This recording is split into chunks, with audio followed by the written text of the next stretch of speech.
Cô chưa cho bạn đặt nó nào.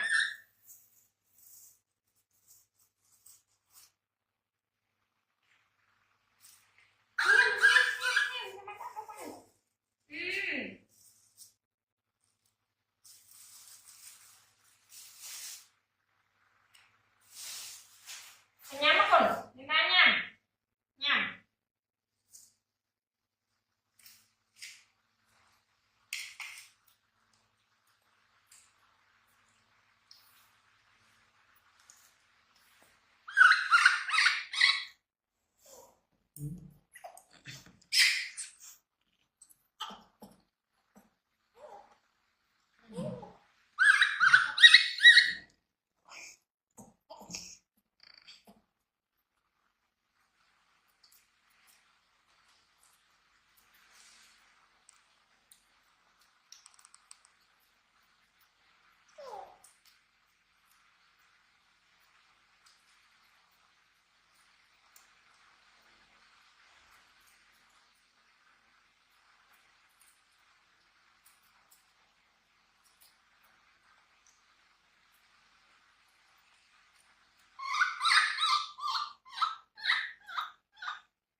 Tôi sắp rồi trên đặt ngọt và ai tôi chưa thấy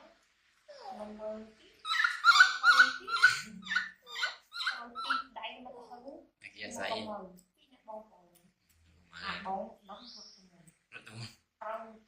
bị đẩy mà thật mình bao tao rất có định luôn đi tao mới bán đón cái gì đó nên đôi cái căn đầy như vậy đó cái màn nó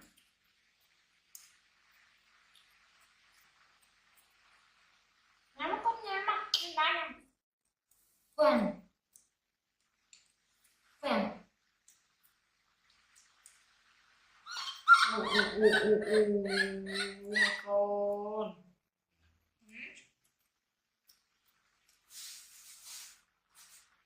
con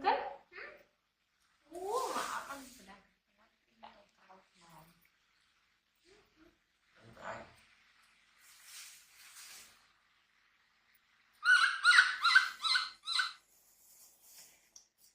bán nhắm cái nước bán nó con trai nhắm đúng không nó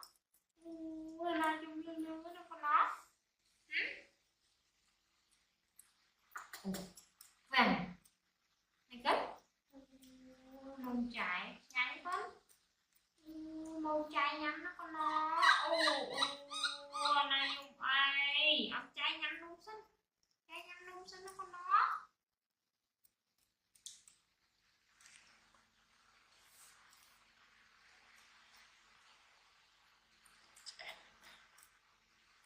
mình nghĩ mấy ngon mấy ngon mấy ngon mấy ngon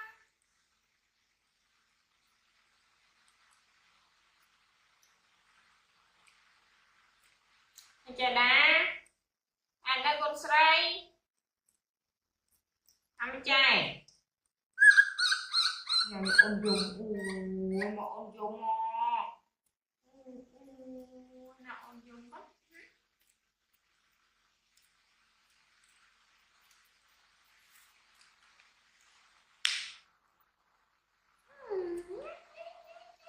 anh ở ngoài vô liên tục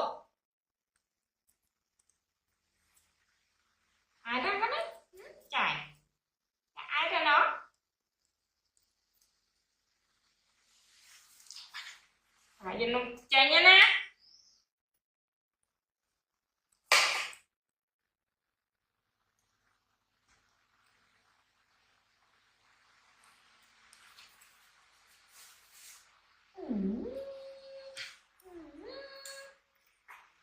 nè mà ôn một cánh con mông ôn một cánh thế nào nè nè còn đây nè